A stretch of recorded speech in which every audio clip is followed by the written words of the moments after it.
Olá, tudo bem? Começa agora mais um Vida e Saúde. Está preparado para as mudanças que vão acontecer na sua vida? Fique esperto porque a gente vai dar dicas, vai dar informações, tudo isso para que a sua família tenha muito mais vida, muito mais saúde. Eu falo aqui da Clínica Adventista Vida Natural, esse espaço gostoso que você já conhece. E hoje o assunto, como toda essa semana a gente vai falar sobre assuntos do universo infantil, hoje a gente vai falar sobre febre. O que fazer quando a criança tem febre? Como é que você deve agir? Como você pode tratar? Também vamos conversar um pouquinho sobre como suprir o ferro. Você aí, mamãe, papai, que são interessados em dar uma boa nutrição para o seu filho, saibam onde encontrar as melhores fontes de ferro e como aproveitar bem esse ferro também. E um outro assunto sério que a gente vai conversar aqui no Vida e Saúde de hoje é obesidade infantil. Será que os pais são realmente os maiores culpados? Acompanhe daqui a pouquinho essa discussão aqui no Vida e Saúde, que está só começando. Seja muito bem-vindo, é muito bom ter o seu carinho, a sua audiência. E antes de qualquer coisa, eu quero mandar um beijo para todo mundo lá de Itaberá, cidadezinha do interior de São Paulo, que assiste o Vida e Saúde, que gosta muito das dicas, que tem feito as receitas. Um beijão, um abraço e muito obrigada pela sua audiência. Agora é hora de conversar com alguém que você já conhece, que já esteve aqui. Tudo bem, doutor? Tudo bom, Tereza? Dr. Marcos Godinho é médico, cirurgião. Bem-vindo mais uma vez ao Vida e Saúde. Obrigado. E hoje a gente vai conversar sobre um assunto que preocupa muitas mamães, muitos papais. Eu mesma já me vi várias vezes apurada. O que fazer? A criança está com febre. Qual é a primeira coisa que o pai deve fazer, ou a mãe? Primeira coisa a fazer, observar a criança, né? Eu, por exemplo, com a minha criança, quando eu vejo que ela está com febre, eu pergunto: tá com dor de ouvido, tá com dor ao fazer xixi, tá com dor de garganta, vejo se está com tosse, nariz escorrendo, tudo para a gente ter uma avaliação geral, né? E a gente não precisa se assustar tanto com a febre. Ela é um sinalzinho de que alguma coisa está acontecendo ali fora do normal. É igual a gente tem uma casa, de repente toca o alarme. Então a gente não vai se desesperar porque é um ladrão, vai matar todo mundo. Então tem que ter calma. Primeiro ver o que é, às vezes é um gato que pulou a cerca, às vezes ele tocou por engano, né, um acidente.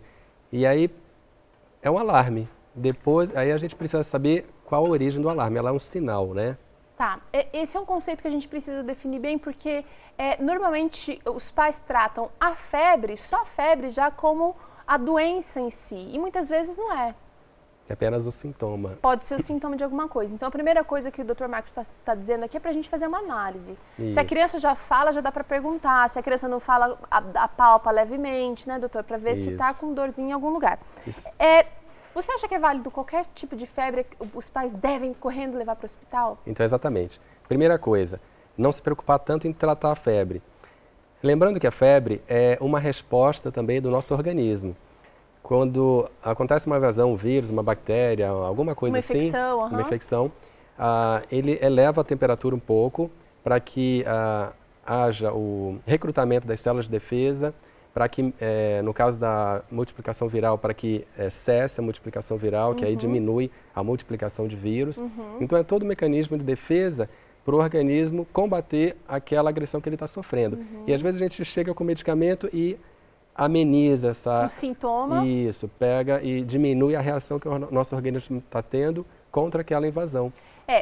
A gente está tratando desse assunto, doutor, porque inclusive foi um assunto assim dos mais procurados pelos nossos telespectadores. Ah, legal. Eu acho que eu me coloco no lugar, porque quando a gente vê um filho doente, um filho com febre, às vezes fica sofrendo, né?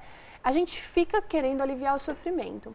Eu queria que o senhor definisse para mim quando é que eu preciso começar a me preocupar, porque a febre começa a partir dos 37, já é considerado febril, né? Isso. Então, geralmente até 37,5, tranquilo, não precisa se preocupar. Lembrando que após a refeição, a nossa temperatura aumenta um pouco, né? Que a digestão exotérmica libera calor e nossa temperatura vai subir. Tá. Inclusive, quando tiver com febre, o ideal é fazer uma refeição bem leve. Às vezes a criança não quer comer Dá líquido, por conta... suco. Isso, hidratar é o mais importante, dar bastante água que ajuda a diminuir a febre. Geralmente a indicação é até 38,5, você pode acompanhar e ela tem bom efeito sobre o seu sistema imunológico. Acima de 38,5 vale a pena intervir. Quando é à noite, por exemplo, para melhorar o desconforto dela, a noite é importante na recuperação do quadro, então eu dou um analgésico antitérmico para ela dormir melhor, que aí ela dorme bem e seria mais saudável, né? E agora, para a gente fechar aqui, o que uma mãe deve fazer na hora que a criança está queimando de febre? Tá com 38, ela tá tentando amenizar. O que ela pode fazer assim de mais natural? Um banho frio, por exemplo? Então, ela pode lançar mão de compressas mornas, quase frias, não precisa ser geladona, né? Até por causa do impacto sobre a criança. A morninha ajuda a diminuir a temperatura sobre o corpo, um banhozinho morno, leve, né? Que para a criança ali pode sentir um choque, mas está morninho, não está gelado. E conforme for o acompanhamento e ela vê que haja necessidade, pode levar ao pediatra. Algumas mães levam ao pediatra e não dão medicamento. Se precisar dar um medicamento, não precisa esperar até ir ao pediatra. Pode dar um medicamento analgésico simples e aí procurar o pediatra para ele fazer a avaliação. Não vai mascarar o quadro, só o analgésico simples. Entendi. A não ser que ela use outros medicamentos, mas o analgésico simples ela pode dar até chegar ao pediatra para fazer uma melhor avaliação. Tá aí, gente. Olha, Dr. Marcos Godinho, muito obrigada. Nada. Esclareceu aí pra gente, febre pode ser um sintoma que pode estar ajudando aí seu filho a melhorar. Nada de entrar em pânico, tem que manter a calma, fazer o que dá para fazer em casa e se precisar levar para o especialista. Doutor, obrigada mais uma vez, viu? Escolha. Agora é hora de falar sobre nutrição. Você que é preocupado, eu sou preocupada com a alimentação do meu filho. Então, fique ligado, a gente está recebendo aqui alguém que é muito especial. Doutora Anne, tudo bem? Tudo. Nutricionista, e vai falar pra gente sobre a reposição ou como suprir a deficiência de ferro, que é uma preocupação bastante comum, principalmente para os pais que tentam dar uma alimentação vegetariana para os filhos. Qual é o grande mito? Que todo mundo tem tanto medo de faltar ferro ou realmente falta mesmo? Um dos maiores mitos na alimentação vegetariana justamente é o ferro, né? Que os pais acreditam que uma alimentação vegetariana vai realmente faltar o ferro. Sim. Essa é a maior preocupação de todos os pais, que realmente é um grande mito. A gente sabe que através dos alimentos de origem de fonte vegetal, eles são riquíssimos em ferro. É um ferro diferenciado do ferro de origem animal. É um ferro não M. Ele tem uma absorção diferenciada do ferro de fonte animal. Portanto, a gente precisa de alguns cuidados se a gente quiser aproveitar bem esse ferro. Exatamente, que são a biodisponibilidade dos alimentos, né? Então, o ferro não M, ele precisa de uma ajudinha de alguns outros alimentos, de algumas vitaminas, para que ele seja absorvido de uma melhor maneira. Eu já ouvi falar da vitamina C, do limão, exatamente, normalmente, o suquinho de limão ou o tempero da salada. Exatamente, a vitamina C ela é essencial para ajudar na absorção desse ferro não M. Né? Aqui, por exemplo, nós temos alguns exemplos, né? Porque a vitamina C a gente encontra praticamente em todos os alimentos. A vitamina C é uma vitamina muito disponível no nosso cardápio, né? Mas aqui pelo menos no cardápio brasileiro, né, doutora? Porque aqui nós estamos num país tropical, então nós temos uma disponibilidade de alimentos cítricos muito maiores do que em outros lugares no mundo. Sim.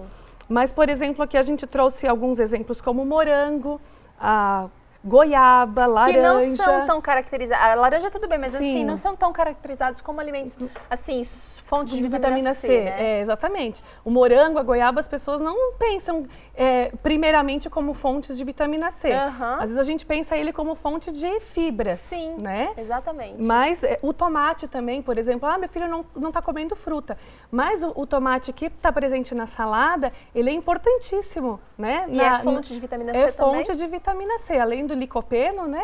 Mas no caso específico aqui para auxiliar na absorção do ferro, o tomate é excelente para ajudar na absorção do ferro em questão da vitamina C. E o limão também usar para tempero de saladas. Limão é básico, né, gente? Agora a gente tem outros tipos de alimentos aqui que são também ricos em ferro. São. Aqui, centralmente, nós temos os feijões, né, as leguminosas, que são fontes de ferro e que precisam estar presentes nas grandes refeições. Agora você tem os integrais, aqui você tem aveia, tem germe de trigo. Isso, exatamente. Os integrais a gente tem que dar um olhar diferenciado. Porque às vezes ele tem um teor de de ferro, elevado, só que ele tem o fitato, que ele impede a absorção do ferro. Então teríamos que ter um pouquinho mais de cuidado Quando nas principais refeições que a gente for oferecer um aporte maior de ferro, tem que tomar cuidado com os integrais. Não associar muito integral nessa refeição. Por exemplo, o arroz integral, né? Ele é ótimo, mas quando a criança está com deficiência de ferro, é importante a gente deixar um pouquinho de lado e oferecer o integral, quem sabe num lanche da tarde, num biscoito, né, que contenha uma aveia, que contenha um outro tipo de alimento rico em fibras. Entendi. Para a gente não deixar também faltar a fibra no alimento dessa criança. Agora é o seguinte, doutora Ana, a gente mostrou aqui alguns alimentos que ajudam a absorção e a gente sabe que a gente precisa da vitamina C, inclusive você mostrou alguns alimentos que não são tão caracterizados pela vitamina C. Agora eu sei que alguns alimentos também atrapalham a absorção do ferro. Por exemplo, nossa, estou dando suco de couve para meu filho todo dia, mas ele ainda está com deficiência de ferro. O que pode atrapalhar? Uma das questões também é o cálcio, um dos minerais que impede a absorção desse ferro no organismo. Mas, por exemplo, o brócolis, o pouco que eu sei, ele é rico em ferro e ele também tem cálcio. Exatamente. Como que funciona essa briga? Nesse caso ali, e ele é um alimento integral que também vai ter, né? A fibra. Vai ter a fibra.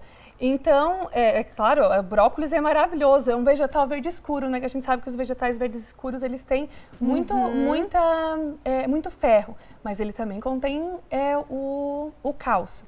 Então, nesse caso, não vou então dar o brócolis porque tem cálcio, não. Você vai dar, o corpo vai absorver. O nosso organismo, Deus é muito sábio, né? Quando ele construiu a gente de um modo de que quando o organismo está sentindo falta de algum deficiente, ele vai te tirar daquele alimento mais.